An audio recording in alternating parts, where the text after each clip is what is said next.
Ya, di tangan saya ini ada buku karya Mas Willy Brodus, Megandika Wicaksono dan kawan-kawan. Ini melukiskan semangat, perhatian dan cinta kasih kepada anak-anak. Ini sangat penting dikembangbiakan atau disebarluaskan kepada masyarakat, karena perhatian dan cinta kasih kepada anak-anak, apalagi anak-anak yang kurang beruntung, ini memang harus kita galakan di tengah masyarakat sekarang ini. Anak-anak adalah harapan kita di masa depan, jadi harus dibela, diperhatikan, diberi kasih sayang, dan dikembangkan mental dan spirit intelektualnya.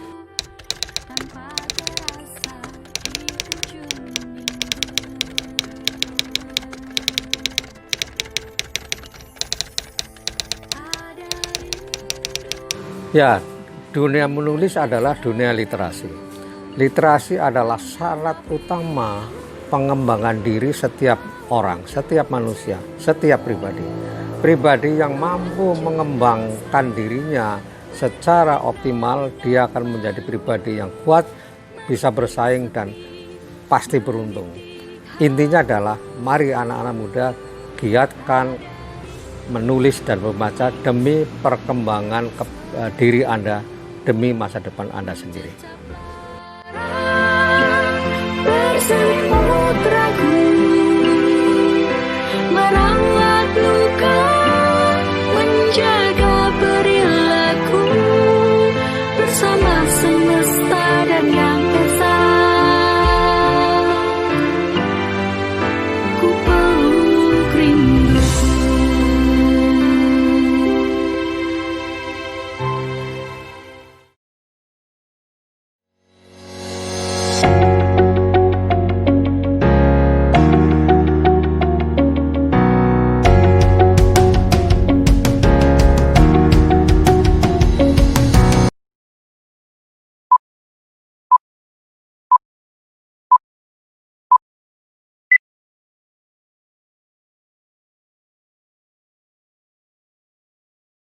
smartphone biasa melakukan online,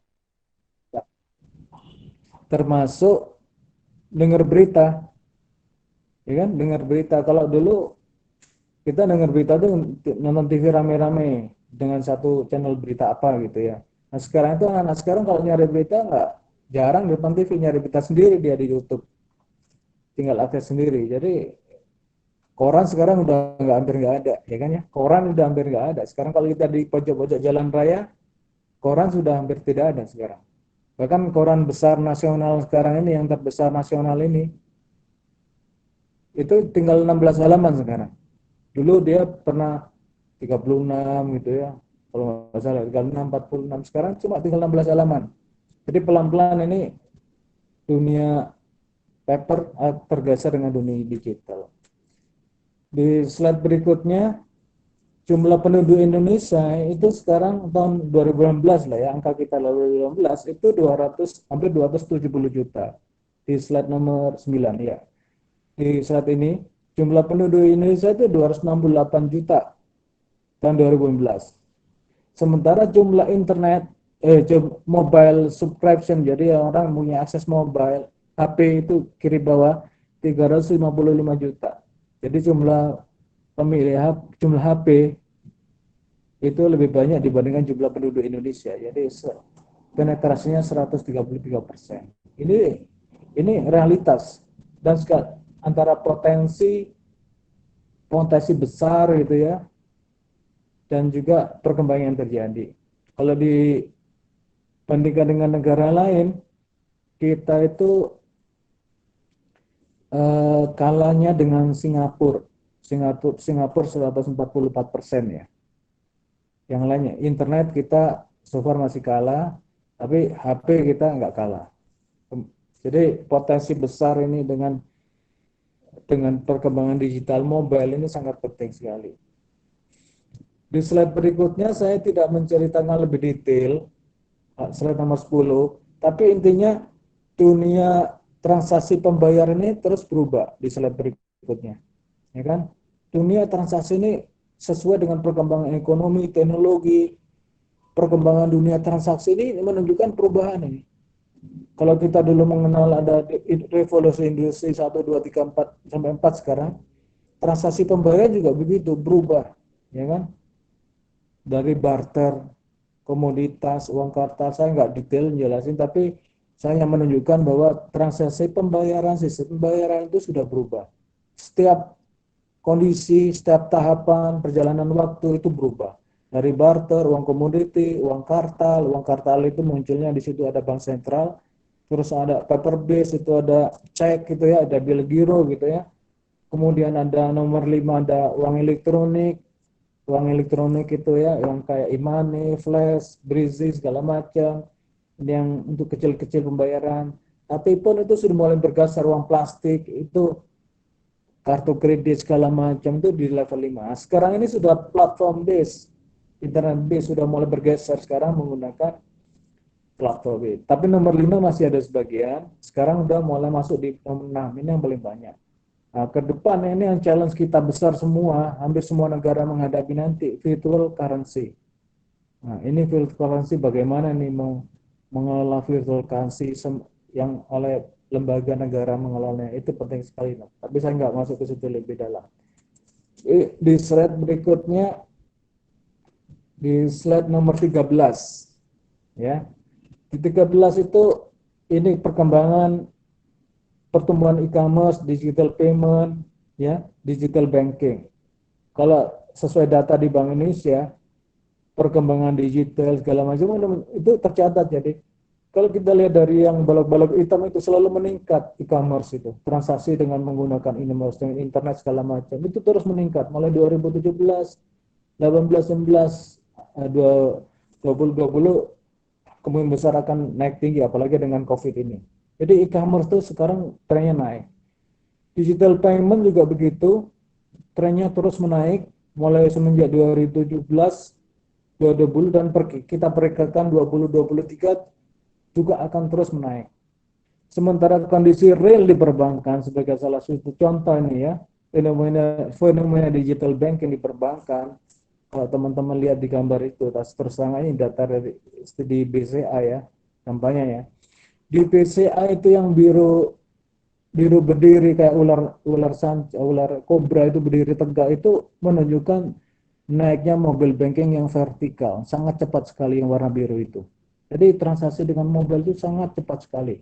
Sementara transaksi yang lainnya dengan internet ya, yang orange itu, terus yang hijau muda dengan ATM, itu naiknya datar, ya kan?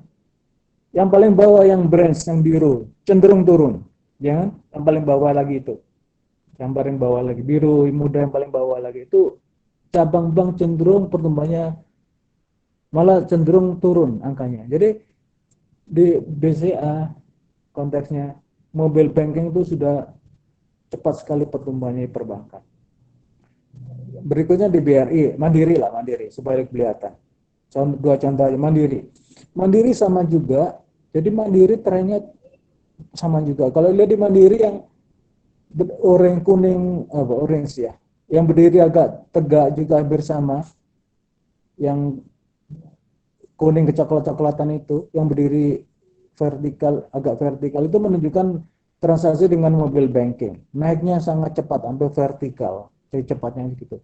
Kalau dibandingkan dengan yang warna biru di atasnya itu yang kayak fluktuasi itu ATM. Walaupun dia tinggi, memang ya tinggi masih angkanya, tapi dia trennya udah lebih datar. Yang kuning paling bawah itu internet banking. Kuning bawah turun ya. Internet banking di Mandiri cenderung turun.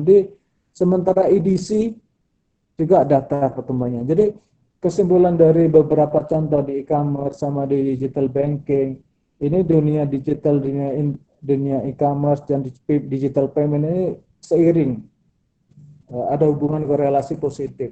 Jadi begitu e-commerce naik, digital banking, digital payment, mobile payment itu naik. Jadi tren itu yang berkembang sekarang ini.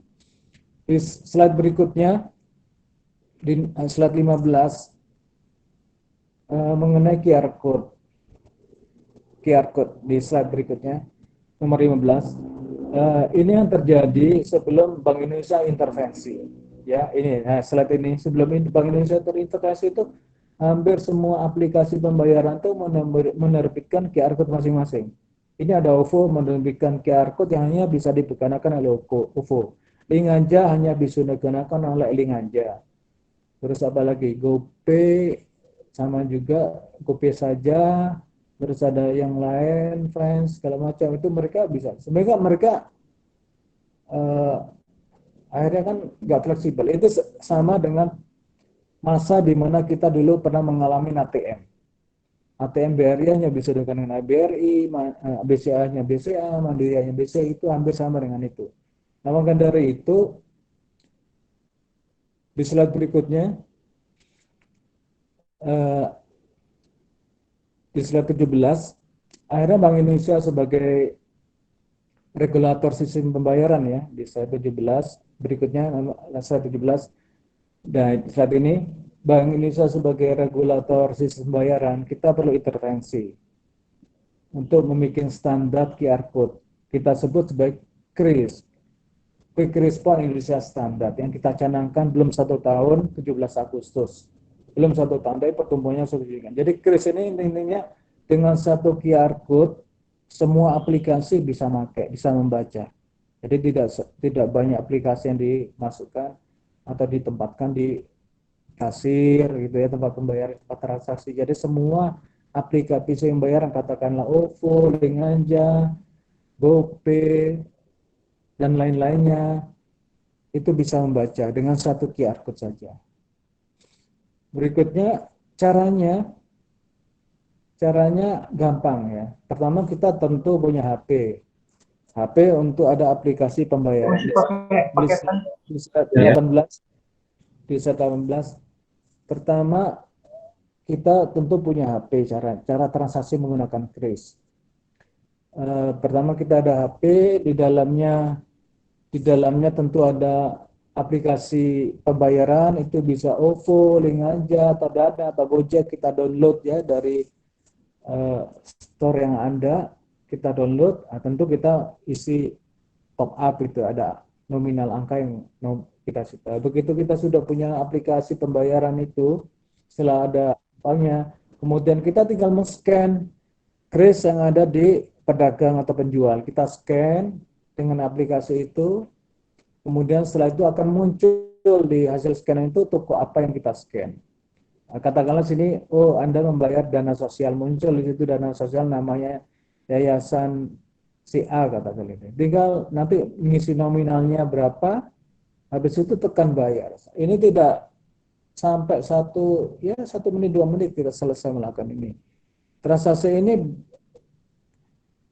lebih nyaman, kita tidak repot lagi dengan pecahan-pecahan kecil, tidak perlu repot lagi dengan pengembalian, tidak repot lagi dengan uang palsu tentunya ya, karena uang yang masuk pasti asli, tidak repot lagi dengan uang kotor ya, dan pasti ini masuk rekening. Duitnya bagi pedagang, duitnya atau penjual atau tempat ibadah ini masuk ke rekening, langsung rekening tabungan bank di mana dia. Jadi duitnya terkontrol dan akan terlihat transaksi di jam berapa saja, kapan saja, itu akan termonitor. Sedikit pengenalan mengenai kris di slide berikutnya 19. Kita ada tagline-nya, kris itu kris unggul, universal di slide berikut 19. Ya, kita universal ini semua bisa menggunakan. Jadi di Banyumas ini sudah hampir 44.000,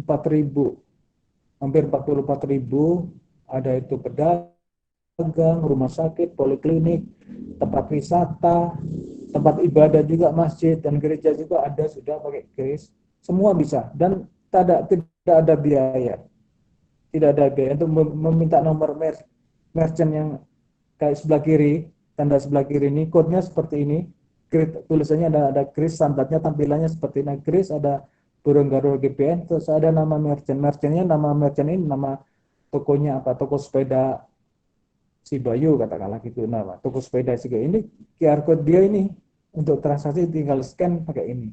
Jadi semua bisa, tidak ada biaya, tinggal ini dalam bentuk kertas ditaruh di kaca, itu sudah bisa diakses. Tidak ada investasi besar untuk dengan menggunakan kris. Kemudian yang berikutnya gampang, karena ini mudah sekali, apalagi dengan yang terbiasa menggunakan HP, transaksi dengan HP. Kemudian untung karena efisien, satu QR code bisa untuk semua aplikasi. Jadi satu QR code ini saja kita punya satu, semua aplikasi, bahkan aplikasi di luar negeri sudah bisa juga. Jadi kalau ada orang asing, wisatawan asing main ke sini, ke Purwokerto, terus ada yang beli apa sesuatu, dia nggak perlu ngeluarin dolarin, nukarin ke rupiah. Dia kalau dia punya aplikasi pembayar, tinggal di scan aja nih bayarnya. Jadi langsung dia ngisi berapa otomatis. Jadi dengan rupiah berapa nanti otomatis dia mengkonversi sendiri falasnya. Jadi dia tidak perlu mengeluarkan falas, nukerin rupiah. Nah, ini sudah international standard. Jadi kris ini sudah international standard. Bisa dibaca oleh aplikasi pembayaran dari luar negeri. Kemudian langsung ini transaksi langsung masuk, begitu scan bayar selesai langsung masuk rekening, diproses di transaksi dalam provider, baru nanti masuk ke rekening merchant. Berikutnya di 20 manfaat saya coba manfaatnya. Paling tidak ini praktis, contactless dapat dilakukan di mana saja ya. Kemudian opsi pembayarannya lebih luas bagi masyarakat. Jadi ini sebagai opsi pembayaran, sesuatu yang baru dengan menggunakan HP. Ini sebagai opsi pembayaran. Mungkin masih ada juga yang masih tunai, tapi ini sebagai opsi. Tapi ke depan ini akan semakin luas ini di sini menggunakan dengan HP. Tercatat dan transparan. Terserah aja kita juga kerjasama dengan Pemda, juga retribusi, apa segala macam kita dorong seperti ini, karena dengan menggunakan ini terserah menghindarin governance lebih terjaga, ya kan ya, pengelolaan keuangan lebih transparan. Kemudian mengurangi resiko uang palsu pasti. Kalau pedagang-pedagang di kecil segala macam itu kan sekarang ada kalau ketipu dengan uang palsu 100 ribuan waktu dia belanja malam. Nah, sekarang dengan ini tidak ada uang palsu karena otomatis uangnya dari rekening. Kemudian terakhir mempermudah pengelolaan uang, tidak memerlukan pengelolaan uang dan sesimpan di bank. Jadi ini gampang bagi BI sendiri, lebih gampang. Kalau tren ini naik, bagi BI tidak banyak menerbitkan lagi banyak uang ya, untuk memenuhi transaksi ekonomi masyarakat secara luas, karena ada opsi non tunai. Kalau opsi non tunai semakin tinggi ini kan lebih enak juga bagi BI memonitor pergerakan. Dan kalau kita contoh dari beberapa negara, katakanlah di yang paling maju memang sekarang ini di Cina, Amerika juga. Di Cina itu hampir semua transaksi dengan HP ini sudah jadi kebiasaan di masyarakat. Baik transaksi kecil, besar itu sudah terbiasa. Jadi mereka tidak kemana-mana, sudah tidak bawa uang, bawa HP dengan saldo yang apalagi di Cina itu kris sudah terkoneksi dengan tabungan, bahkan ada kartu kredit gitu ya. Jadi kalau kita nggak pusing-pusing lagi ini top up atau nambah dana itu langsung mengurangi tabungan atau dengan mengurangi kartu kredit.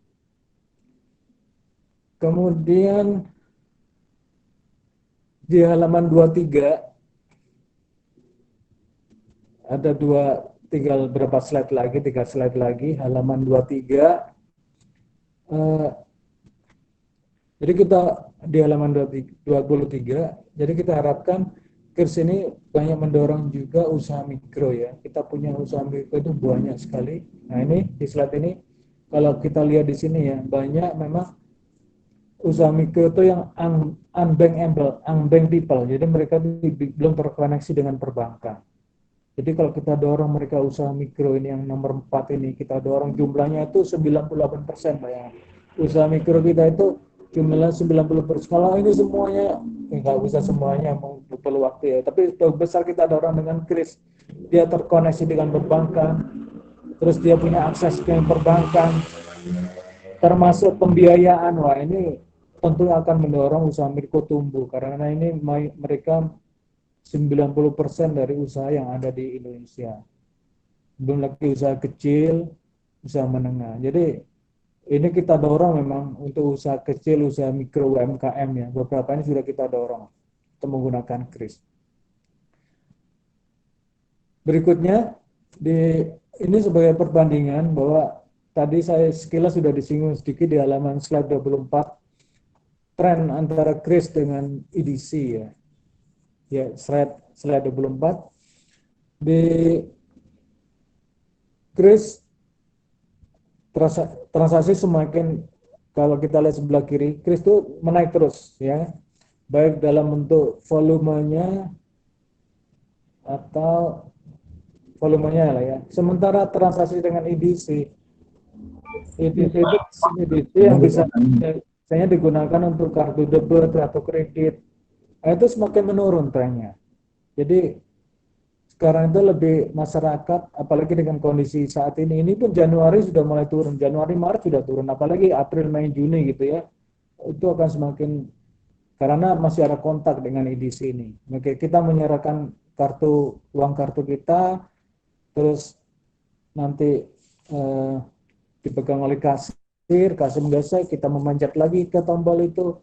Nah, tetapi dengan KIS kan tidak ada kontak dengan kasir, tidak ada serat barang, kita hanya selesai dengan kita sendiri.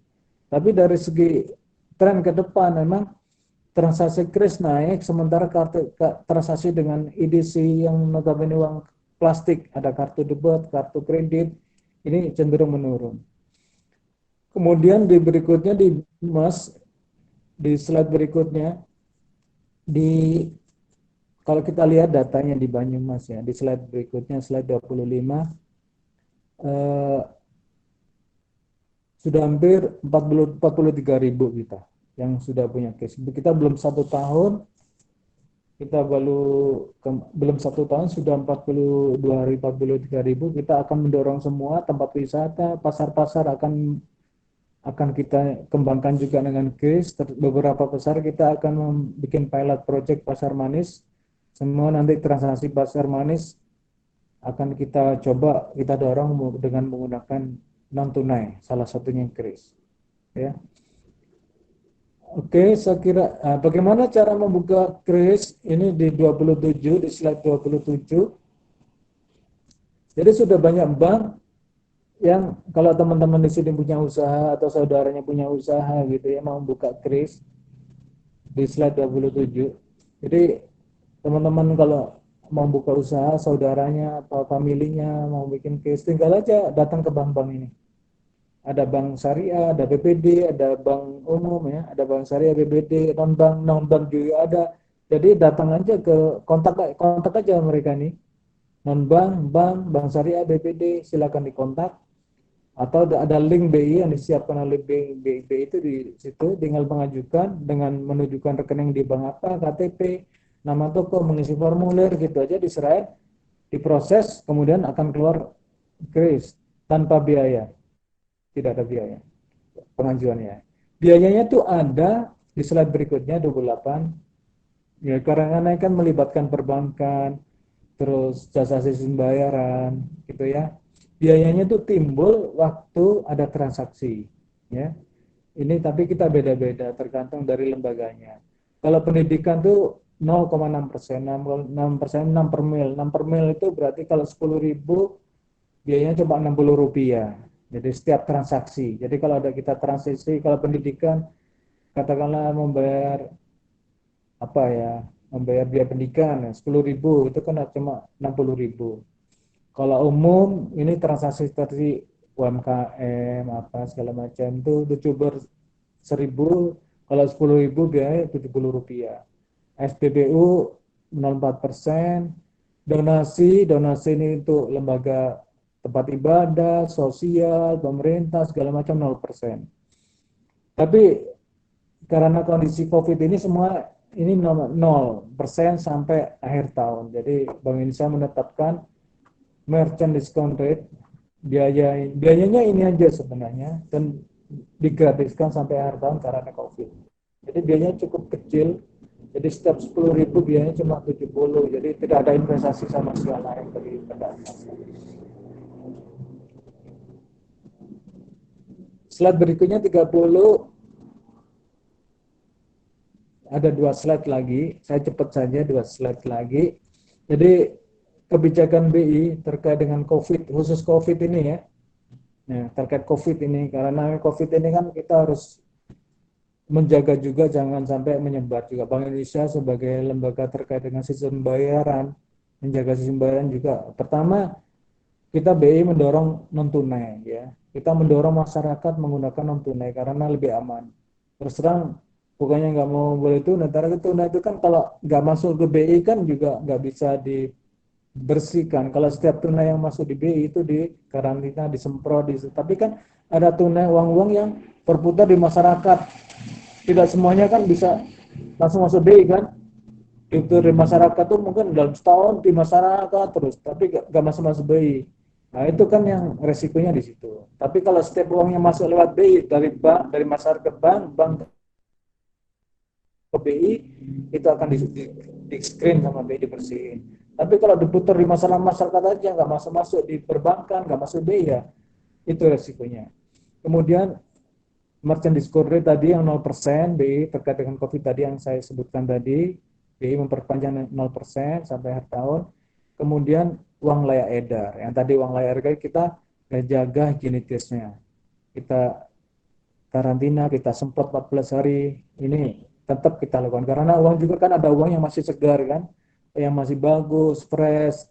Tapi kan nggak mungkin lah kita hancurkan juga. Tapi kalau uang yang sudah rusak, lecek, dan nggak jelas wujudnya, pasti diracik oleh Bank Indonesia.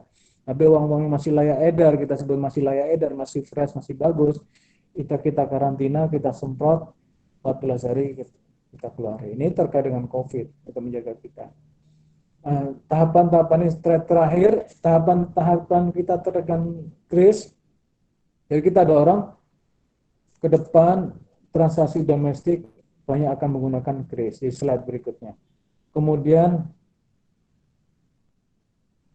transaksi cross border ya, yang tahap kedua, tahap satu kita jalani, kita akan masuk lagi tahap kedua, jadi akan semakin luas lagi transaksi cross border, jadi transaksi wisatawan memandang negara, TKI dari ASEAN segala macam itu kita bisa juga transaksi di sana dengan QR kris juga, atau wisatawan pokoknya antar negara udah bisa nanti kris.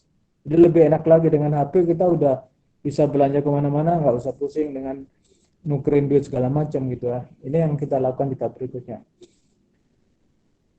Tahap berikutnya yang ketiga adalah transaksi cross border outbound dengan menggunakan SATKIS yang berlaku di negara tujuan. Jadi kris bisa katakanlah di jemaah haji, kita lagi mendekatin di negara Arab Saudi. Nanti teman-teman jemaah haji kita kalau haji nggak usah mikirin rupiah atau real gimana. Jadi mereka menggunakan HP aja udah bisa. Termasuk wisatawan kita kalau begini negara ASEAN, nggak usah lagi bingung nukarin uang peso lah, uang Malaysia, uang ringgit, uang dolar Singapura, segala macam. Jadi cukup dengan membawa HP, udah bisa transaksi, tidak pusing dengan itu. Jadi itu yang bisa saya sampaikan terkait dengan perkenalan KIS. Mudah-mudahan apa sampaikan bermanfaat.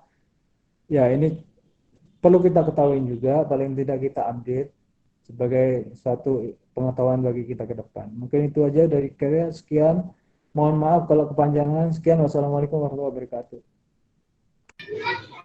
Waalaikumsalam warahmatullahi wabarakatuh. Waalaikumsalam warahmatullahi wabarakatuh. Waalaikumsalam warahmatullahi wabarakatuh. Waalaikumsalam warahmatullahi wabarakatuh. Baik, terima kasih untuk Terima kasih, Bapak Pak. Samsun Hadi yang sudah memberikan sambutan dan pencerahan mengenai kris ini, dan kita ternyata banyak tahu ya, jadi manfaat kris, kemudian diantaranya dalam menjadi praktis, kemudian dan yang paling utama di tengah pandemi COVID ini, dengan kris ini kita bisa memutus mata rantai karena kita menggunakan non tunai, begitu ya Pak Samsun ya. Dan ini mungkin untuk teman-teman dari peserta yang luar biasa hari ini, dari teman-teman Genbi, ini merupakan teman-teman penerima beasiswa dari Bank Indonesia untuk yang baru menerima di bulan kemarin ya. Kalau nggak salah ini ada 125. Selamat untuk teman-teman yang kalian luar biasa, dia mendapatkan beasiswa dari Bank Indonesia. Dan tentunya hari ini kita akan langsung saja gitu ya, membedah buku, dan tentunya waktu yang ditunggu-tunggu. Dan terima kasih juga untuk rekan Dika yang sudah bergabung. Untuk teman-teman yang bergabung peserta seminar, silakan nanti mungkin bisa tulis di kolom chat dari mana asal daerahnya gitu ya, biar kita sapa juga teman-teman yang sudah bergabung kesempatan siang hari ini. Oke, baik peserta bedah buku yang saya hormati, ini merupakan acara yang sudah dinanti tentunya, karena kita akan segera membedah buku Di Tepi Serayu Aku Merindu karya Willy Brodus, Megan Dika, dan kawan-kawan. Ada Mas Puji Purwanto dari Suara Merdeka, kemudian Mbak Alfiatin dari Satelit Pos, ada Mbak Dian Aprilia dari Suara Merdeka, kemudian Mas Putra Permata Sejati dari Tribun Jateng.com, ada Fadlan Mutarzen dari Kompas.com, dan saya sendiri Adinko dari Jurnalis Banyumas Televisi. Buku setebal yang saya pegang ini, buku setebal 117 halaman ini bercerita mengenai kisah kehidupan anak-anak panti asuhan di Bunda Serayu Banyumas. Jadi di sana ada perjuangan, kemudian ada harapan, doa, dan pastinya ya. Untuk itu kita akan bedah bersama. Buku ini akan secara singkat disampaikan oleh perwakilan dari teman-teman tulis. Mungkin Mas Dika sudah siap ya dengan ulasannya. Kita kasih waktu aja kurang lebih maksimal 7 menit ya Mas Dika ya. Baik, terima kasih. Yang terhormat Bapak Satu sebagai Kepala DKI Purwokerto, terima kasih untuk semua sudah hadir dari teman-teman Genbi, dari BI juga dari ada di luar juga ya dari berbagai kota. Terima kasih atas kesempatannya ini. Lebih untuk Pak Ahmad Tori di samping saya, Pak Ahmad Tori di samping saya.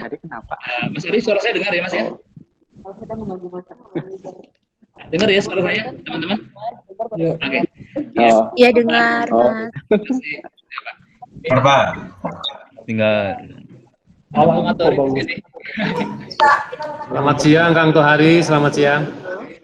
Selamat siang.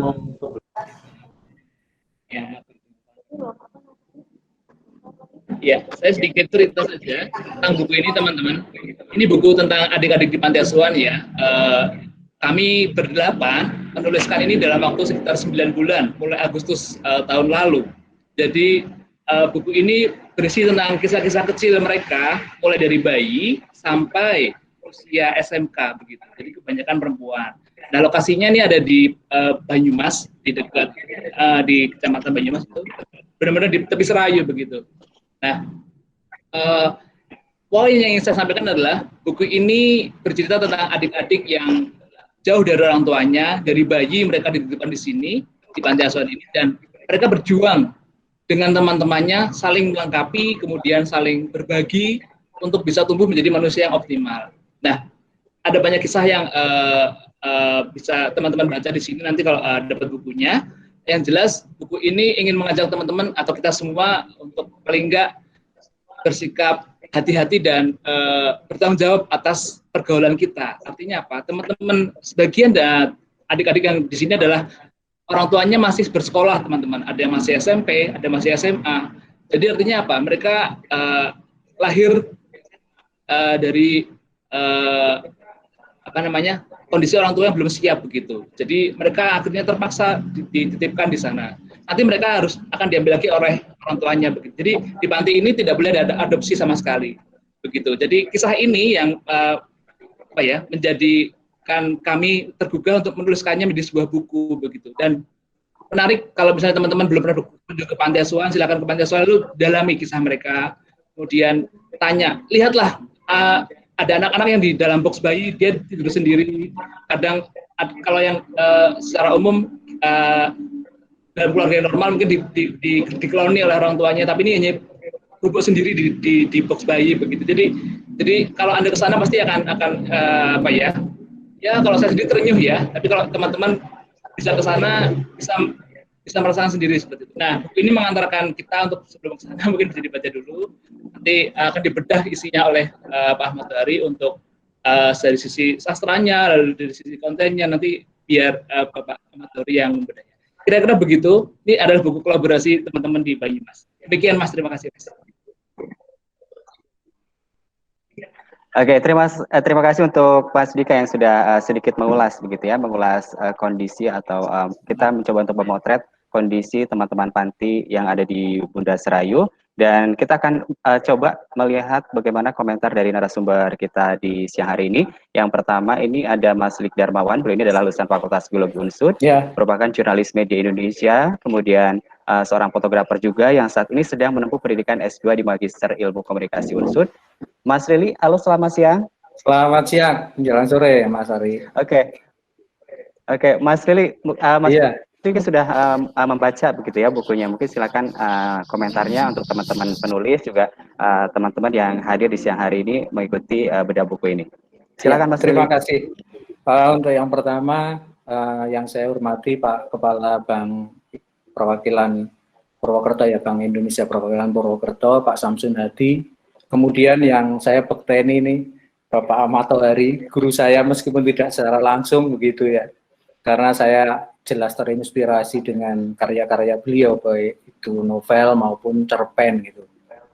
Nah, salah satu hal kenapa ini menarik buat saya karena ada hubungan antara buku ini dengan karya-karyanya Pak Tohari begitu. Nah, salah satu hal tentu kalau teman-teman misalnya melihat ini kan judulnya Di Tepi Serayu Aku Merindu begitu ya. Nah, kalau serayu itu kadang-kadang pikiran kita kalau teman-teman yang biasa pergi begitu kan pasti akan mendengar lagu itu di stasiun-stasiun gitu, terutama di Daop 5 Purwokerto itu pasti di tepinya Sungai Serayu begitu. Nah, ini menarik buat saya karena buku ini memang menjadi salah satu ikon buat teman-teman muda ini ya. Kalau saya sih udah agak tua gitu sebagai jurnalis itu, tapi ini karya-karya teman-teman muda yang saya sangat mengapresiasi itu. Di Tepi Serayu Aku Merindu. Jadi kalau saya membaca buku ini mengingatkan saya pada karya-karya Pak Tohari.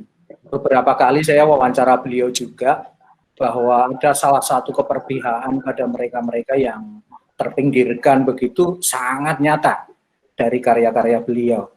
Nah, suatu saat saya wawancara sama Pak Tohari. Ternyata ada salah satu cerpen yang membuat mendiang Gus Dur begitu ya, Presiden keempat Indonesia, Abdurrahman Wahid, memanggil beliau. Jadi pada saat itu Pak Tohari kalau nggak salah menuliskan cerpen Kubah. Nah, waktu itu Gus Dur masih belum jadi presiden, masih jadi ketua PBNU. Kenapa Gus Dur kok memanggil Pak Tohari? Karena ternyata cerpen itu sangat humanis. Karena menceritakan juga perjuangan seorang manusia bernama Karman. Karman ini terpinggirkan karena dia sebagai ex anggota PKI. Nah, ini novel yang cerpen yang memang sangat humanis begitu ya. Sama halnya dengan trilogi novelnya yang sangat legendaris itu, seperti Ronggeng Dukuh Paro, kemudian Lintang Kemukus Dini Hari, kemudian juga ada Jantara Biang Lala. Nah, di novel-novel itu Pak Tohari sangat kental dengan unsur humanismenya. Nah, kalau kita kaitkan dengan buku ini, Di Tepi Serayu Aku Merindu ini, itu kok ada nyambungnya, ada humanisme di sana yang begitu kuat gitu. Saya menyebutnya sebagai voice of voiceless, suara dari mereka yang tidak memiliki suara. Sama dengan buku yang Di Tepi Serayu Aku Merindu ini. Kalau kita lihat siapa sih yang kenal sama anak-anak itu, mereka juga bukan siapa-siapa. Mereka kebanyakan justru anak-anak yang dalam tanda kutip terbuang begitu ya. Mereka kurang beruntung dalam kehidupan ini. Entah apapun alasannya. Kalau tadi disampaikan juga bahwa ada orang tua mereka yang masih bersekolah, barangkali itu. Nah, terus terang, saya sangat mengapresiasi karya teman-teman ini. Kalau tadi juga disebutkan pekerjaannya tidak tidak dalam waktu singkat, sampai 9 bulan begitu ya. Karena teman-teman ini juga saya yakin cukup sibuk gitu. Tapi atas kegigihan teman-teman, mereka mampu mengangkat kisah-kisah mereka. Kita yang sebetulnya tidak tahu apa-apa. Saya juga tidak terlalu tahu di mana itu panti asuhan itu. Dan kemudian ketika saya baca pertama kali, saya juga kaget. saya juga terbelalak dengan kisah-kisah mereka ini. Ternyata ada ya anak-anak seperti itu gitu. Ternyata mereka juga mampu melewati kerasnya hidup yang ada di dunia ini, dan mereka itu bukan orang jauh, itu orang-orang atau anak-anak yang di dekat dengan kita gitu. Nah, inilah yang tergambarkan ketika kita membaca buku ini. Mungkin nanti teman-teman Gen B begitu, kalau membaca ini, kalau dia teman-teman sendiri begitu, bisa saja mereka akan sangat terenyuh dengan apa yang disampaikan oleh teman-teman. Nah, saya melihat karena teman-teman yang menulis adalah para jurnalis gitu ya, maka deskripsinya dan rekaman kisahnya itu cukup detail begitu. Meski memang harus diakui sih, saya juga akan mengkritik nantinya, ada beberapa yang sebetulnya masih dapat dikejar lebih mendalam lagi gitu. Tapi it's okay sih. Saya yakin ini adalah kerja yang tidak gampang, yang tadi juga Mas Dika itu mengatakan ini adalah perjalanan cukup panjang sampai 9 bulan untuk bisa menghasilkan buku ini. Apalagi kalau teman-teman kan sibuknya luar biasa begitu ya. Ada yang harus dituntut setiap hari mengirim berita sampai barangkali 2, 3, 4, 5, bahkan mungkin juga sampai 7 begitu. Nah ini saya sangat mengapresiasi karena di sela-sela kesibukan mereka masih mampu untuk menelurkan karya ini. Nah teman-teman, salah satu yang menarik buat saya dari buku ini adalah menempatkan gaya menulis dengan cara bertutur dan memijak pada jurnalisme empati ya, karena saya background saya jurnalis gitu ya, saya tahu betul teman-teman juga sering ke lapangan dan mereka juga terus senantiasa mengasah empati mereka, dan saya yakin mereka berpijak pada ini, jurnalisme empati ini. Jurnalisme memang membutuhkan objektivitas, tetapi subjektivitas juga tidak bisa dilepaskan. Dan saya kira keberpihakan merupakan bagian dari subjektivitas itu. Nah, dalam konteks ini, teman-teman menulis dengan mengaplikasikannya dalam sebuah tulisan dalam bentuk testimoni, gitu ya. Keberpihakan pada humanisme sangat jelas dalam buku ini. Anak-anak yang terbuang dan ingin menggapai masa depan yang lebih gemilang. Nah, rasa empati itu juga terlihat ketika teman-teman penulis ini meminjamkan kemampuan menulisnya untuk mengejawantahkan cerita anak-anak itu. Tentu ini tidak mudah, saya yakin itu. Membutuhkan interaksi yang intens agar mereka juga mampu bercerita dengan sejujurnya. Terus terang, ini membutuhkan kesabaran untuk mendapatkan clue dalam setiap episode kisah anak-anak itu. Saya memiliki beberapa diksi yang saya kutip begitu ya. Misalnya begini, seorang gadis Papua yang kini menginjak remaja. Ia dititipkan sejak balita, diantarkan oleh mamanya. Ia diberi tas asli Papua, Nogan namanya. Mamanya sempat menjenguk saat dia kelas 3. Tetapi setahun kemudian ada telepon dari Papua. Di ujung telepon itu ada suara tantenya yang mengabarkan mamanya meninggal dunia. Mamanya meninggal dunia akibat kekurangan makanan. Rumahnya digusur karena ada pembangunan pabrik. Gadis itu kemudian tentu saja merasa sangat sedih gitu ya. Mamanya yang dulu mengantarkan kemudian menengoknya tiba-tiba harus pergi dari dunia ini gitu.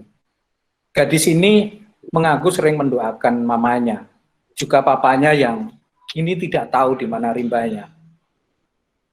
Doa lainnya yang membuat terenyuh adalah begini, aku juga berdoa ingin memiliki sepatu dan tas baru. Sepatuku sejak kelas 6 belum ganti. Nah ini sekelumit storytelling yang saya kira membuat pembaca ikut berempati, merasakan apa yang dirasakan oleh remaja itu. Kisah lain yang tidak kalah menarik sebetulnya adalah para pengasuh yang dituliskan dalam buku ini. Misalnya begini, saya sedih ketika melihat mereka tidur. Anak kecil itu seharusnya ada dalam dekapan hangat dan pelayan kasih sayang ibunya. Tapi di sini mereka tidur sendiri dengan mendekap guling atau boneka. Diksi yang sederhana tetapi langsung membawa pembaca tertunduk dan ikut menerawang. Apalagi ketika mungkin ya membacanya pada saat malam begitu. Nah, tentu saja saya juga ingin sedikit mengkritik buku ini. Barangkali kalau tadi disebutkan sampai 9 bulan, oke, itu merupakan waktu yang begitu panjang. Dan di sela-sela teman-teman yang sibuk, waktunya juga terbatas. Tetapi begini, sesungguhnya karya ini bisa lebih mendalam lagi menurut saya. Lebih bisa mengeksplor lagi apa yang mereka rasakan. Apalagi kalau teman-teman begitu ya, kalau teman-teman pendekatannya adalah etnografi, barangkali bisa ikut tidur di sana berapa hari begitu. Tapi oke lah, ini kritik saya sedikit untuk buku ini. Tapi overall saya yakin buku ini sangat bermanfaat untuk semuanya. Bukan hanya bagaimana kita bisa berempati kepada mereka, tetapi juga mengingatkan kita bahwa ada loh orang-orang semacam ini, ada loh orang-orang yang anak-anak yang terbuang seperti ini, tetapi semangatnya luar biasa gitu. Ini adalah saya kira satu asa yang saya kira juga harus terus dipertahankan gitu. Itu saya kira Mas Ari sependek pemahaman saya terhadap buku ini. Dan sebagai penutup, saya ingin mengutip kata-katanya Pramudia Anantatur. Orang boleh pandai setinggi langit, tapi selama ia tidak menulis, ia akan hilang di dalam masyarakat dan dari sejarah. Menulis adalah bekerja untuk keabadian. Saya kira begitu, mohon maaf jika terjadi banyak kesalahan yang saya sampaikan. Terima kasih. Assalamualaikum warahmatullahi wabarakatuh. Waalaikumsalam warahmatullahi wabarakatuh. Waalaikumsalam warahmatullahi wabarakatuh. Waalaikumsalam warahmatullahi wabarakatuh.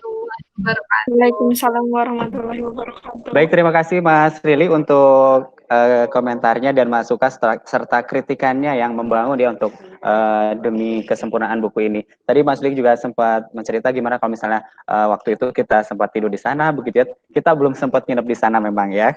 Tapi kita sempat mencoba mengajak teman-teman di panti itu, waktu itu kita mencoba untuk melukis bersama, menggambar bersama, dan beberapa karya teman-teman panti itu juga ada dalam buku ini. Jadi kita waktu itu mencoba untuk mengajak menggambar bersama begitu ya. Ternyata dengan menggambar mereka ini merasa happy begitu ya. Mereka bisa menuangkan. Kita lihat bisa juga dari goresan-goresan mereka yang kemudian ketika saya juga mendampingi waktu itu menanyakan pada satu anak gitu ya, kenapa melukisnya kok cuma satu orang gitu ya dalam objek itu. Dan ketika ditanya mereka, dia itu mengungkapkan bahwa ini adalah saya yang sendiri gitu. Jadi betapa ada simbol-simbol yang penuh makna begitu ya dalam lukisan yang mereka buat itu. Oke, terima kasih Mas Lili. Nanti kita akan ngobrol-ngobrol lagi ya. Dan ini yang pasti paling ditunggu juga untuk komentar berikutnya adalah narasumber yang sudah kita tunggu-tunggu. Beliau ini adalah Bapak Ahmad Tohari. Beliau ini adalah budayawan dan sastrawan Banyumas yang tentunya populer dengan karya trilogi Ronggeng Duku Paruk, yang karya novel ini sudah diterjemahkan dari berbagai bahasa, kemudian bahkan difilmkan. Beliau ini lahir di Tinggarjaya Jatilawang Banyumas 13 Juni 1948 dan pernah menyambang kuliah di Fakultas Ilmu Kedokteran Ibnu Khaldun Jakarta pada tahun 1967 hingga 1970, kemudian di Fakultas Ekonomi Universitas Jenderal Sudirman Purwokerto di tahun 1974 hingga 1975, dan Fakultas Ilmu Sosial dan Ilmu Politik Universitas Jenderal Sudirman pada tahun 1975 hingga 1976. Oke, selamat siang Eyang, saya panggil Eyang ya. Eyang atau Kak? Oke, Eyang Tohari selamat siang, sehat terus ya Eyang ya? Iya, iya. Oke, terakhir kita ketemu di Karangpanginjongan ya ketika launching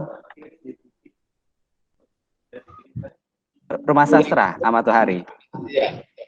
Oke, Eyang, kalau boleh tahu nih komentar dengan buku yang ditulis dengan teman-teman jurnalis di Banyumas ini, silakan Eyang dengan ulasannya ya. Ya, terima kasih. komentar, ujian dan kritik terhadap buku ini sudah jelas tadi disampaikan dengan sangat lengkap. Jadi saya tidak akan menggarisbawahi lagi.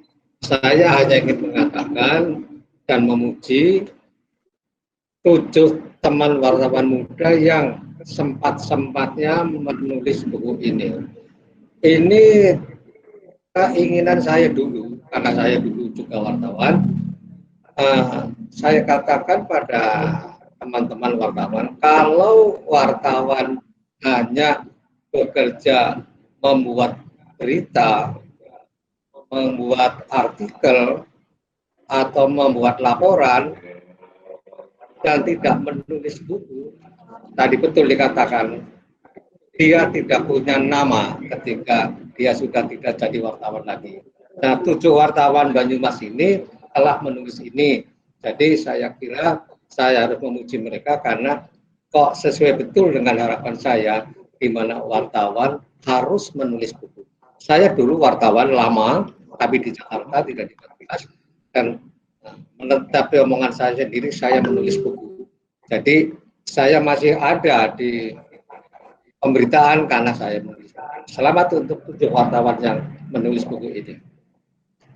Kemudian selanjutnya saya justru ingin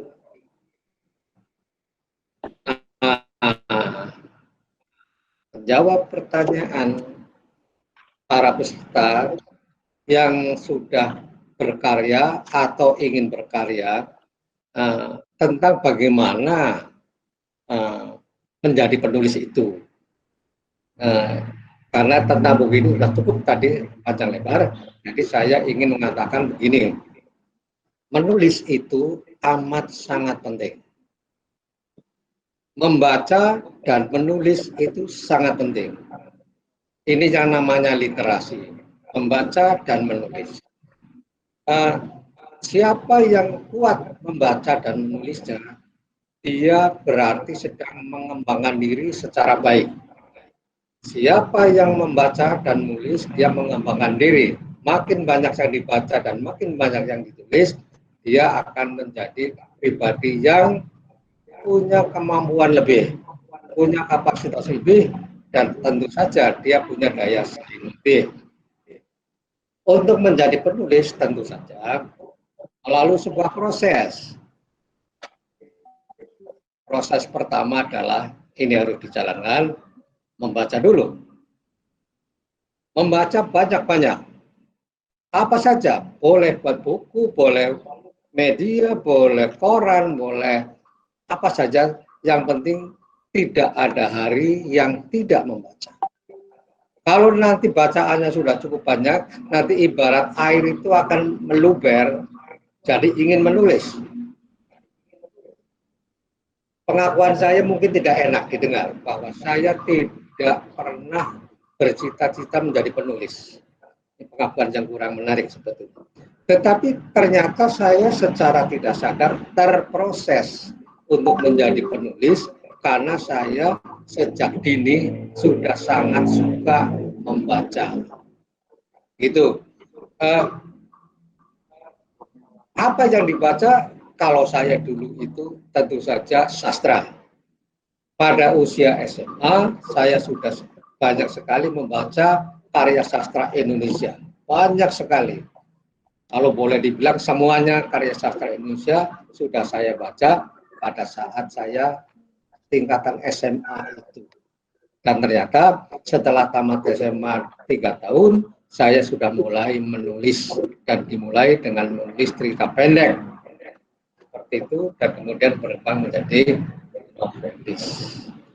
Ini pengajar saya sekian dulu. Ada pertanyaan, silakan. Oke.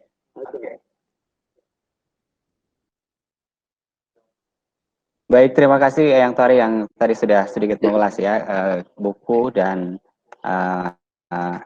harapan bagi generasi milenial mungkin ya para Gen B ini untuk lebih mencintai buku begitu mungkin ya, karena harus banyak membaca, kemudian dengan banyak membaca ada kebiasaan baik yaitu untuk bisa menulis begitu. Dan kita akan buka sesi tanya jawab, ada 2 sesi. Yang sesi pertama kita ada 3 orang penanya. Silakan untuk teman-teman peserta bedah buku yang mau bertanya, silakan. Ada 3 penanya dulu ya.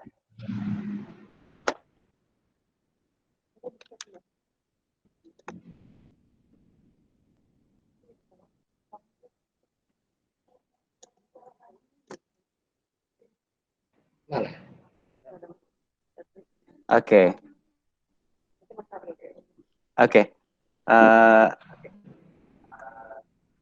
Yang Tuhari, sebenarnya apa sih yang mendasari atau yang harus dilakukan teman-teman, terutama untuk penulis atau orang yang minat untuk menulis buku gitu, yang pertama harus dilakukan selain tadi harus rajin baca buku, apa nih, yang apakah harus dimulai dengan menulis hal-hal yang kecil atau bagaimana? Ya, betul. Saya melatih diri dengan sangat aktif membuat catatan harian atau diari. Satu diari itu sering sangat pendek, cuma 1 alinea atau 2 alinea, kadang-kadang cuma beberapa kalimat. Tetapi saya tidak ada hari tanpa memiliki diari yang berisi pengalaman-pengalaman sehari-hari. Misalnya, saya contoh, teman-teman adik-adik pernah melihat Pasar Wage sekarang ya. Dulu Pasar Wage tidak seperti itu. Dulu saya tahun 66 masuk Pasar Wage dan terpesona melihat pedagang terasi, seorang kakek tidak berbaju, di hadapannya ada gunungan terasi, dan itu saya tulis dalam catatan. Seperti itu, perkara kecil saya tulis. Kalau adik-adik misalnya lagi merasa happy di kelas karena Pak gurunya baik, tulislah. Atau kalau sebel melihat Pak gurunya cemberut, tulis saja. Hal-hal seperti itu, kalau rajin, Anda sudah belajar menjadi penulis. Kalau terus-menerus mengisi diari dalam 1 tahun, Anda sudah menjadi penulis. Dan Anda sudah mahir mengungkapkan perasaan menjadi teks. Itu segitu dulu. Nanti kalau sudah banyak membaca cerpen atau membaca novel, nanti akan tertular. Ya, bisalah kalau begitu. Nah, coba.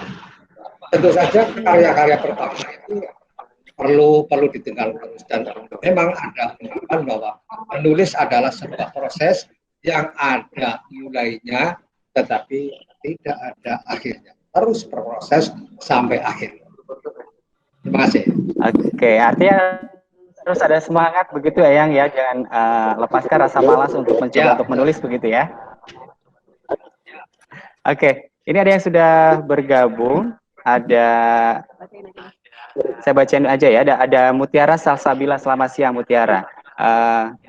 Bertanya, banyak yang bilang bahwa membaca dapat merubah pola pikir. Bagaimana cara menghasilkan tulisan lebih bagus berdasarkan bacaan yang dibaca?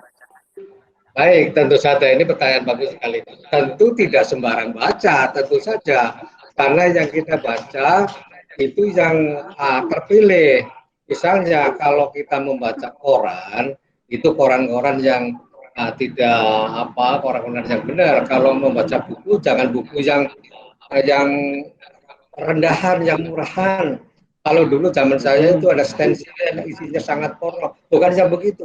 Pasti buku-buku yang ditemukan oleh penerbit resmi di Jakarta, di Jogja, banyak sekali. Ada Gramedia, ada Diva, ada segala macam. Karyanya sudah disaring dengan baik, dan itulah. Saya menganjurkan begini aja, karena kita mesti menulis membaca yang ringan-ringan dan asik dulu. Bacalah Terelie banyak-banyak. Itu banyak materi, cobalah dibaca itu. Nah, nanti lama-lama kan kamu akan tahu, loh Terelie ternyata miliarder loh, miliarder Terelie dengan menulis itu. Nah, siapa tahu kamu dengan membaca, lalu kemampuanmu naik, dan kemudian bisa melahirkan buku dan menjadi kaya raya seperti Terelie, siapa tahu. Oke, itu tadi jawabannya ya Mutiara. Kemudian ada satu lagi ada Rizky Miriana, ini dari Unsud juga ya. Selamat siang Eyang Tohari, saya Rizky Miriana Yanuar dari Unsud. Bertanya bagaimana cara kita agar menemukan ide-ide untuk menulis dari lingkungan kita dan misalnya seperti kearifan lokal yang ada di daerah kita, seperti karya-karya Eyang katanya. Jadi begini, memang menjadi penulis itu menuntut persyaratan, yaitu kepekaan, termasuk kepekaan sosial. Kita bisa berpikir, bisa sedih kalau melihat ketidakadilan. Bisa seperti tadi yang di Panti Serayu itu, kita bisa terharu kalau melihat hal-hal itu. Rasa haru, rasa kepedulian itu coba dituliskan. Mungkin pertama kalinya itu cuma beberapa kalimat atau satu alinea. Tapi kalau itu terus diulang-ulang nanti kita akan bisa menulis banyak. Yang kedua, menulis itu sebetulnya menyebarkan pengetahuan, menyebarkan ilmu, mengalirkan lebih lanjut apa yang ada di kepala kita supaya diketahui juga orang lain. Ini kalau kamu orang beribadah, ya ini ibadah seperti itu. Baik sekali. Memang ada kesulitannya begini. Mau menulis itu bagaimana ya membuat kalimat pertama. Bahkan kadang-kadang bagaimana kata pertama ditemukan seperti itu. Nah, itu justru jangan difikirkan sekali. Apa saja tulis itu secara ringan. Nggak usah dipikirkan terlalu berat. Kalimat seperti apa, kata seperti apa untuk memulai karya itu. Terima kasih. Ya.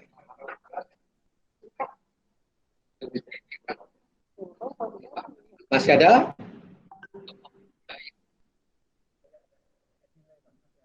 Nah.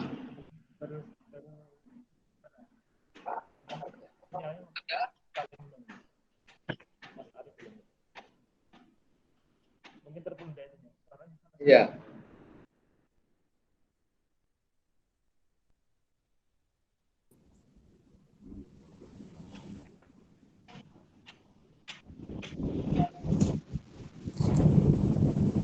Mungkin saya Pak Tohari nanya sekalian.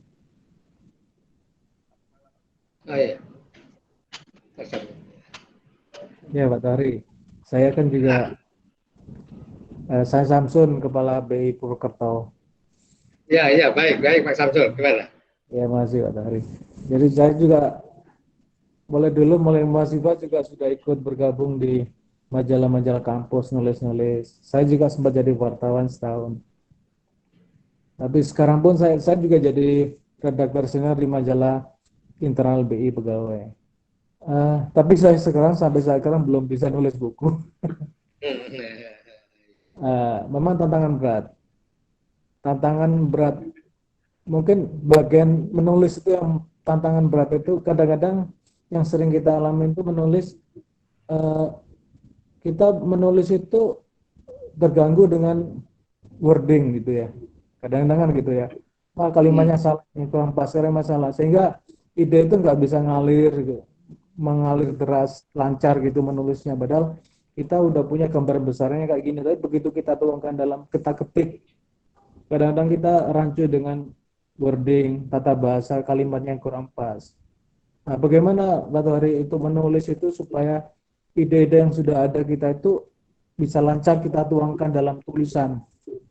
Apakah kita tulis aja begitu, nanti kita lihat lagi, atau bagaimana? Mungkin itu Pak Tohari pertanyaan dari saya.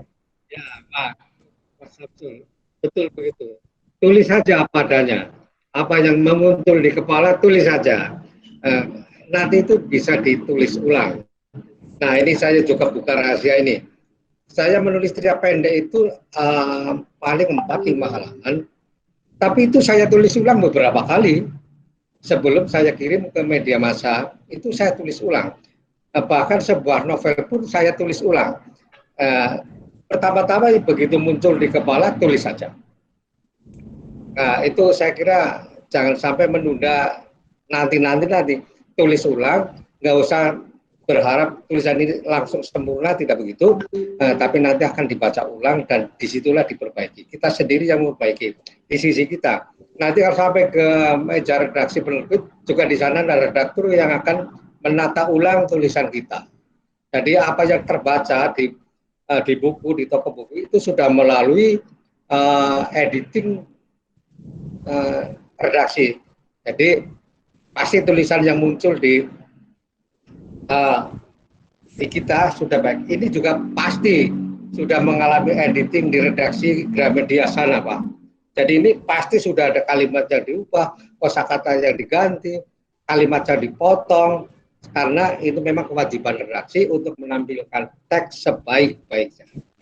Nah, ini para penulis harus terima kasih kepada para redaktur di penerbitan saya. Begitu, Pak. Ya, terima kasih.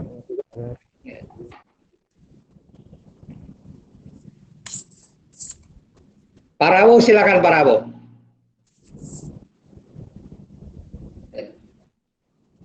Komunikasinya Pak Rawo kan? Mungkin komunikasinya agak terputus. Iya, iya.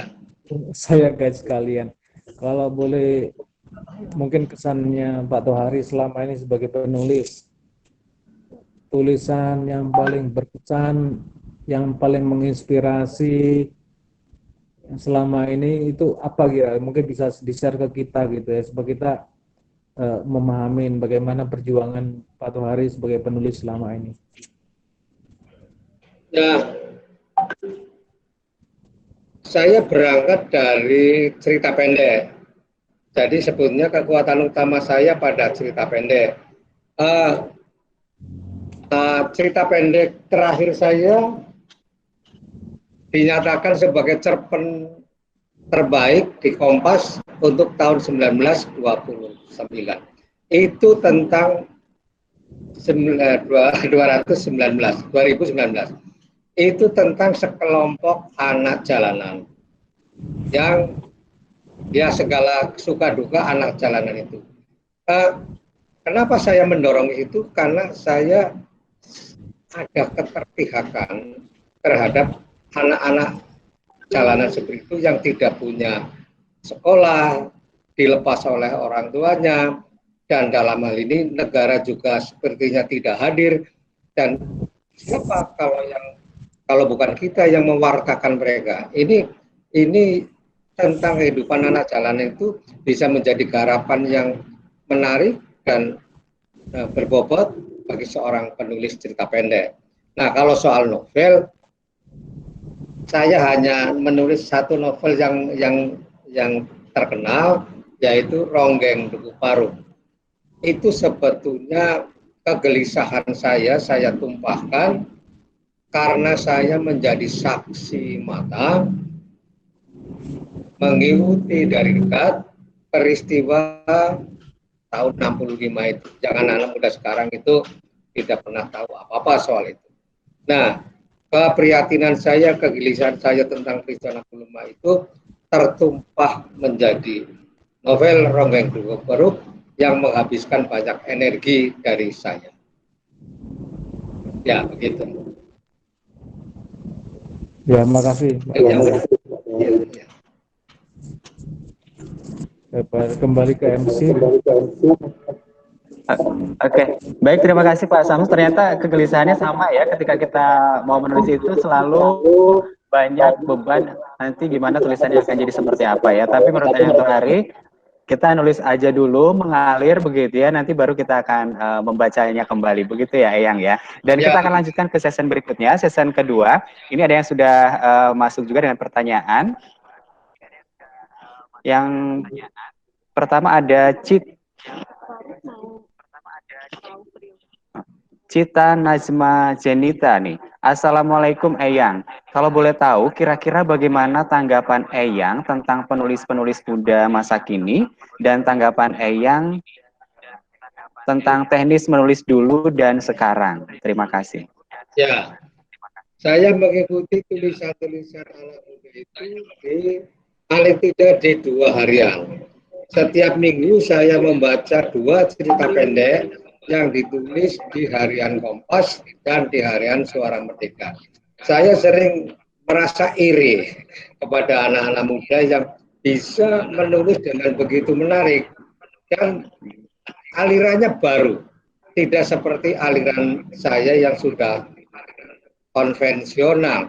Aliran saya itu aliran realisme sebetulnya kurang menarik untuk sekarang ini. Nah, anak-anak milenial sekarang ini sudah pandai menulis cerita yang apa namanya surrealistik, dan itu sangat menarik.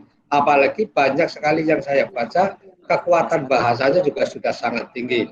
Jadi saya optimis sekali bahwa tidak ada kekhawatiran tentang kesusastraan Indonesia, walaupun tentu berubah karena pada masa lalu itu mengandalkan hanya cetak. Sekarang sastra bisa disosialisasikan melalui media sosial seperti HP dan sebagainya. Nah, itu akan berubah seperti itu, dan sungguh saya tidak khawatir tentang kesusastraan Indonesia di masa depan. Oke. Kemudian ada satu lagi penanya nih. Saya Dewi Sukmawati dari IAIN Purwokerto. Izin bertanya, bagaimana anggapan Eyang tentang... Oke. Bentar ya. Kehilang ya, bentar. bentar. Di mana ya? Oke. Oke, kita ganti aja ya. Saya Dewi Sukmawati dari IAIN Purwokerto. Izin bertanya bagaimana Eyang... Oke, tadi ini udah ya? Ya. Oke, ini dari Hilda Aini nih. Assalamualaikum Eyang. Tadi Eyang mendika tentang tulisan jalanan. Bagaimana tanggapan Eyang tentang puisi yang dibuat oleh anak jalanan? Dan menurut Eyang, hal apa yang harus dilakukan supaya bisa menulis puisi yang ditulis oleh anak jalanan? Karena ini bukan anak jalanan kan? Nah, kalau ingin menangkap, merepresentasikan perasaan anak jalanan, saya menganjurkan untuk sekali-kali ikut rantang runtung bersama anak jalanan itu. Mereka itu kan berkeliaran di jalan dan kadang-kadang naik truk terbuka kemana-mana. Coba ikuti, supaya kita betul-betul bisa menangkap aspirasi mereka dan perasaan mereka. Jangan cuma tadi Pak Samsun itu maksudnya Pak Rawo. Ya, jadi kalau mau menulis jalan, silakan bergabung dengan anak jalanan 1 atau 2 hari supaya kita bisa menangkap aspirasi mereka, jiwa mereka, dan perasaan mereka yang sebenarnya.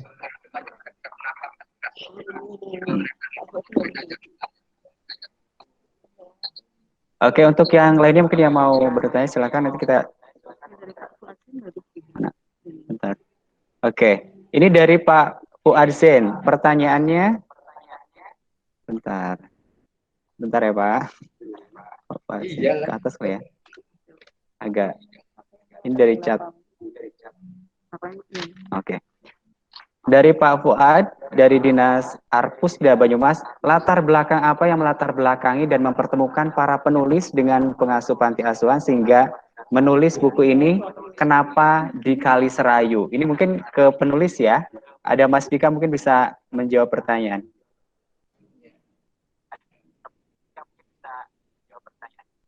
Baik, terima kasih teman-teman. Baik, terima kasih pertanyaannya. Latar belakangnya apa? Latar belakangnya sederhana sebetulnya. Waktu itu saya kedapatan amanah untuk menyampaikan box bayi.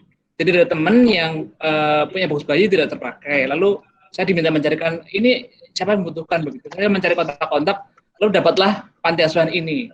Dan ternyata apa? Ketika saya kontak pengasuhnya, oh iya, kita punya bayi 4 kalau nggak salah, dan besok mau datang lagi bayi 1.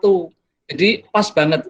Sepertinya sudah ada yang ngatur ya, yang kuasa sudah mengatur. Kemudian akhirnya saya datang ke sana dengan anak saya, dengan istri saya, membawa box bayi itu.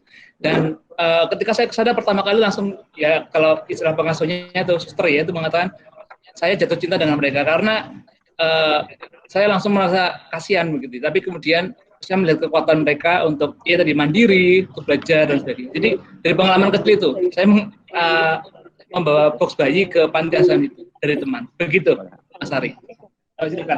Saya nyambung gini. Mumpung belum lupa. Nah, saya, Mas Dika, ingin mengucapkan terima kasih kepada BI yang peduli terhadap masalah literasi ini. Mudah-mudahan dukungan BI pengaruhnya besar, dan saya melihat banyak tempat ada BI Corner, ada di SMA 2 Purwokerto, ada di Yayen, ada di mana itu. Kami atas nama masyarakat sastra sangat berterima kasih kepada BI. Terima kasih. Oke, mungkin ada satu lagi ya, satu lagi penanya di session ini, ada satu lagi penanya yang kita coba.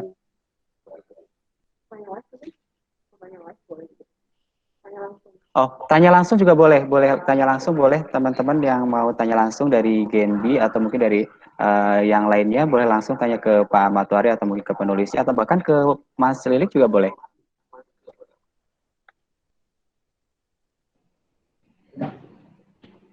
Oke. Ternyata belum ada yang mau bergabung juga ya.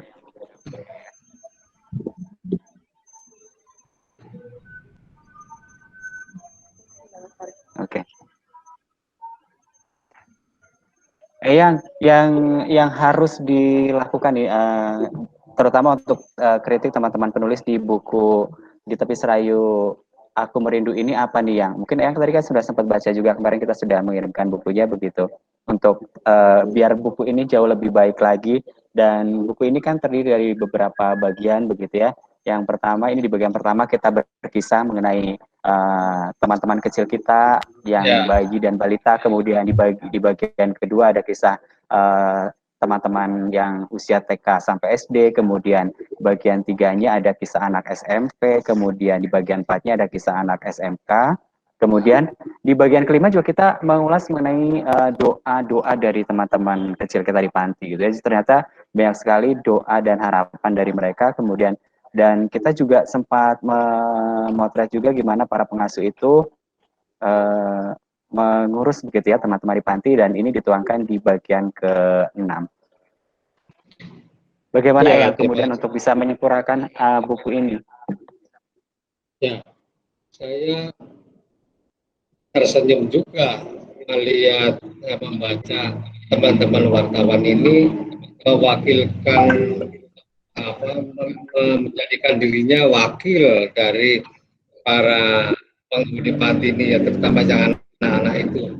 Ya tentu saya melihat ada subjektivitas di situ, tapi saya melihat usaha mereka untuk menangkap selengkap mungkin apa perasaan apa yang ada pada penghuni yang terutama yang masih anak-anak itu. Nah, kemudian bagi yang sudah tingkat SMP mengedit tulisan mereka dengan baik, tentu saja saya mengerti itu bukan asli tulisan mereka. Ini tulisan editing para penulis di sini, 7 wartawan itu. Tapi itu sangat berharga dan itu sangat mewakili apa yang dirasakan oleh anak-anak muda, anak-anak di panti asuhan ini. Tentang doa-doa itu, saya semuanya saya atau semua baca pasti terenyuh ya. Bagaimana mereka menyerahkan persoalannya kepada Tuhan mereka, pada Tuhan Yang Maha Esa, menurut kemampuan cara berpikir mereka. Doa-doa anak-anak ini justru terasa sangat murni, sangat asli, karena belum akal-akal mereka itu belum terlalu jauh. Jadi doanya seperti benar-benar tulus dan sejati. Nah ini makanya saya menganjurkan tolong dibeli buku ini di toko Gramedia, pasti ada untuk belajar ini. Dan kalau untuk menyempurnakan buku ini tentu saja tadi kan saya mengatakan yang namanya pengarangan itu proses. Kalau ini ditulis ulang umpamanya pasti harus menjadi lebih baik daripada itu, atau membuat yang lain yang seperti ini, bukan buku ini dicetak ulang, akan menjadi baik. Makin sering menulis dan makin menerbitkan buku, karyanya makin baik. Dan zaman sekarang menerbitkan buku itu boleh dibilang sederhana, dan banyak sekali penerbit indie yang mau menerbitkan karya kita. Anak-anak muda di Anda itu kalau punya naskah apa, misalnya naskah kumpulan puisi, naskah kumpulan cerpen, bisa dicetak, diterbitkan di Purwokerto saja, atau penerbit Purwokerto banyak sekali. Saya menawarkan penerbit, saya juga menerbit buku.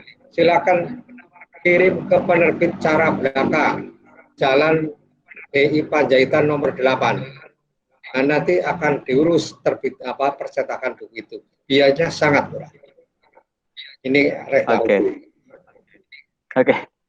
Eyang, terima kasih informasinya juga. Saya juga akan menginformasikan juga buat teman-teman yang pengen mendapatkan buku ini juga bisa melalui e-book, kemudian juga bisa langsung pre-order begitu ya, prapesan ke kami. Nanti kita coba untuk dan minggu ini juga sudah kita cetak sekitar 300-an ya, yang sudah 500 buku yang sudah prapesan melalui sosial media kami, ada Instagramnya juga di Tepi Serayu Aku Merindu.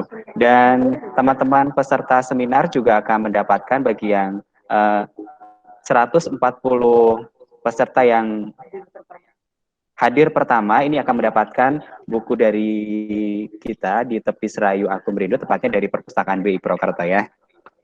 Oke, kalau sepertinya kita harus juga mengakhiri dan diskusi kita di siang hari ini mudah-mudahan sangat bermanfaat sekali. Oke, Mas Lili mungkin ada yang ingin disampaikan juga, Mas Lili? Mas Ari, aku ada Mas Ari. Oke, dari Pak Fuad. Oke, Pak Fuad, silakan Pak Fuad. Ya. Dari Perpusda ya Pak Fuad. Ya, Assalamualaikum warahmatullahi wabarakatuh. Terima kasih atas waktunya Mas Ari yang diberikan. Saya hanya ingin menyampaikan terima kasih dan apresiasi yang setinggi-tingginya kepada Bank Indonesia yang peduli terhadap gerakan literasi sebagaimana tadi disampaikan oleh Kang Tohari atau Eyang Tohari. Selamat siang Eyang, Kang Tohari. Ya, kemudian berikutnya juga saya mengapresiasi kepada seluruh penulis Mas Dika dan kawan-kawan, ini rekan-rekan wartawan yang luar biasa, sehingga bisa menghasilkan buku yang memiliki konten lokal Banyumas. Seperti apa yang tadi disampaikan Eyang juga, kalau mengingat Kali Serayu ya itu kita teringat ke Purwokerto, stasiun Purwokerto, seperti itu. Itu saja Mas Ari, terima kasih. Oke, terima kasih Pak Fuade dari Perpusda Kabupaten Banyumas. Dan tiba saatnya kita harus mengakhiri. Mas Lili dulu, Mas Lili mungkin ada yang sampaikan, sepertinya Mas Lili udah gak sabar nih Mas.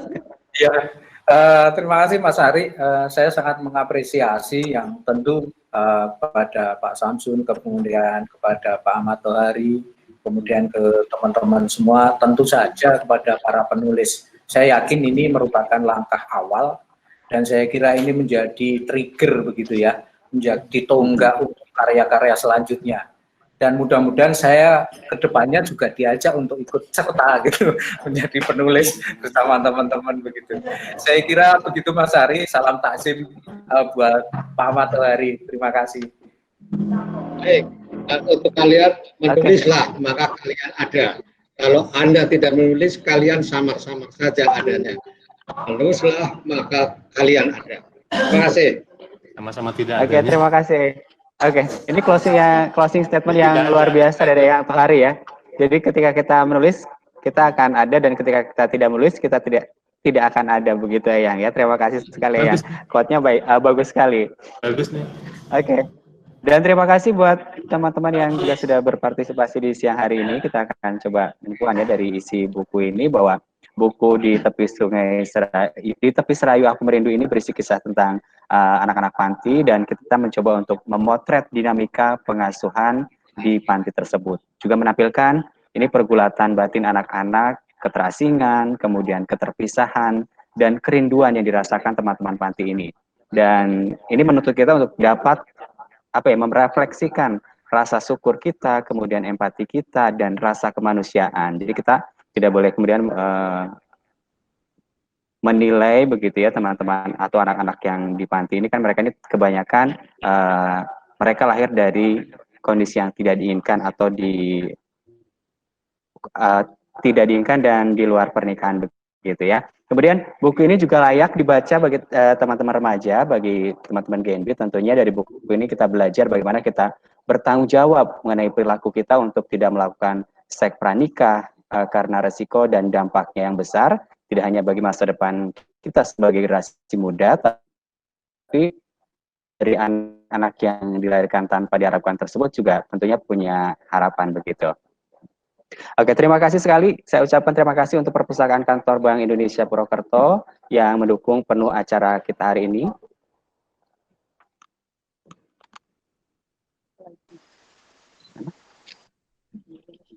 Oh, video. Oke, sebelum kita akan coba ini dulu ya, saksikan video. Saya agak lupa tadi video. Jadi lagu dari buku ini juga kita menciptakan lagu atau dibuat lagu dari puisi yang ada di halaman belakang buku ini. Ini kita sudah mencoba untuk menjadikan sebuah lagu. Kita akan simak dulu lagunya ya. Silakan Mas.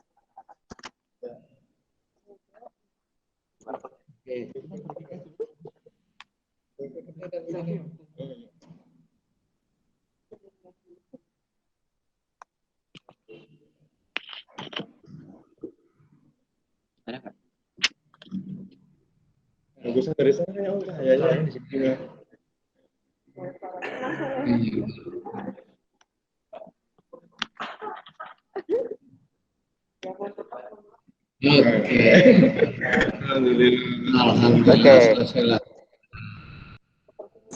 Oke, mohon maaf sepertinya lagunya belum bisa kita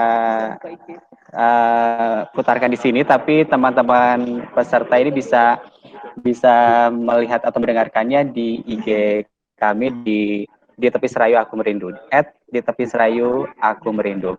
Baik, saya ucapkan terima kasih untuk Perpustakaan Kantor Perwakilan Bank Indonesia Purwokerto yang mendukung sepenuhnya acara kita hari ini. Terima kasih juga pada Bapak Samsu Hadi selaku Kepala Kantor Perwakilan Bank Indonesia, para narasumber yang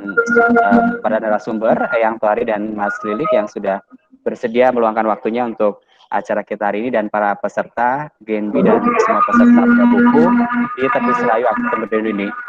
Selaku moderator, saya mohon maaf jika dalam menyajikan yang kurang berkenan, begitu ya. Terima kasih. Selamat sore. Wassalamualaikum warahmatullahi wabarakatuh dan sampai jumpa di lain kesempatan. Terima kasih.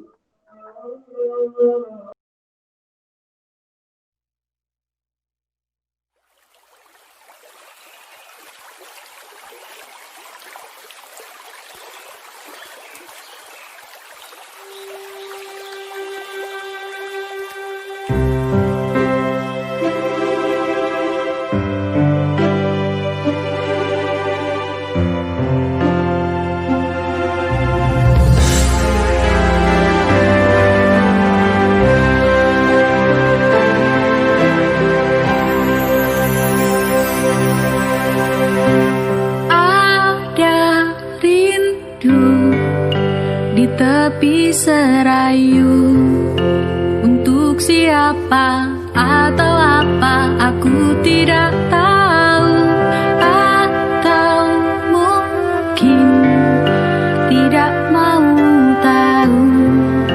Bisa juga lebih baik tidak tahu.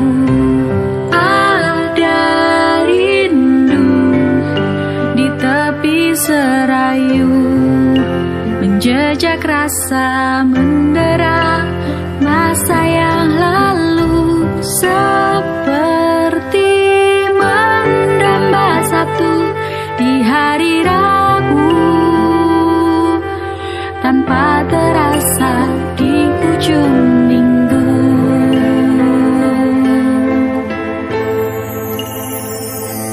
Ada rindu di tepi serayu, menjelma pilu mewujud sendu, merajut asa berkelindan dengan malu, merintih sepi menitik haru.